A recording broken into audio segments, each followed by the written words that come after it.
Breaking news, the FBI arrested a Milwaukee man allegedly planning a mass shooting. It just now happened. Sami Mohammed Hamza has been charged with possession of a machine gun, also a silencer. He had been under surveillance since last fall. He was originally planning on traveling to the Middle East to carry out an attack, perhaps in Jordan, but he never left.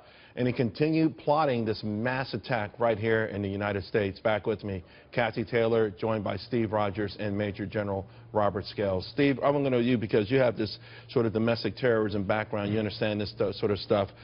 I always find it interesting when we track these guys for this long a period of time. You always hope they don't slip through the cracks.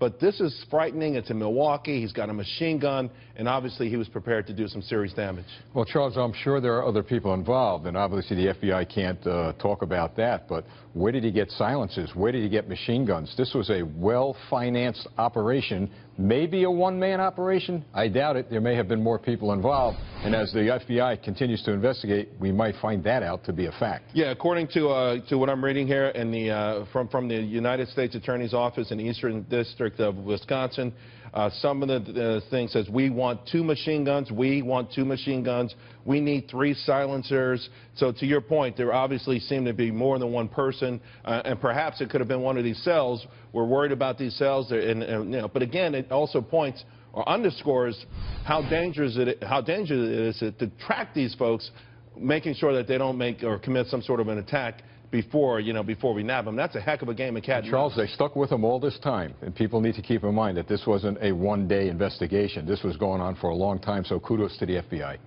General Scales, he says, I'm telling you, as I was saying, all 3 of us get together. One will go in, and the other one will stay in the reception. They're talking about, I think, a Masonic temple, a Masonic hall that they visited. Very detailed stuff. They were obviously prepared to do this. Kudos to law enforcement once again. But just how many of these things could be out there? Yeah, see, it's a flood, Charles. The FBI is really trying to play catch up here. You know the numbers, over 900 ongoing investigations. The FBI is not going to be able to catch all of these guys. I'm really interested, though, in this guy's affiliation. Is it like San Bernardino, where he's got some relationship with ISIS? Is he self-radicalized?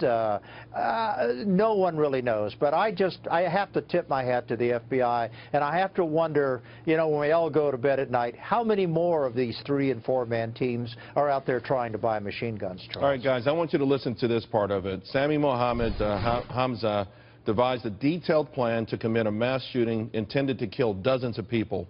He also said he wanted this mass shooting to be known the world over and to ignite border clashes. Cathy, that gives you the chills.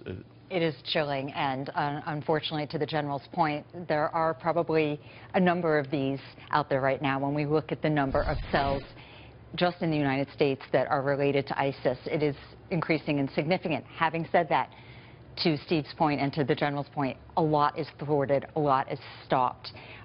Having had the privilege to serve at the White House during the time that the Department of Homeland Security was set up, I can say that with fact, and hopefully that offers some comfort. What's important here, because you can never stop every gun and everything, is to have a not only strong FBI and Department of Homeland Security, but a strong foreign policy, a strong exchange of information, and a strong intelligence plan. And that's critical. He also said, if I go out after killing 30 people, I will be happy 100%.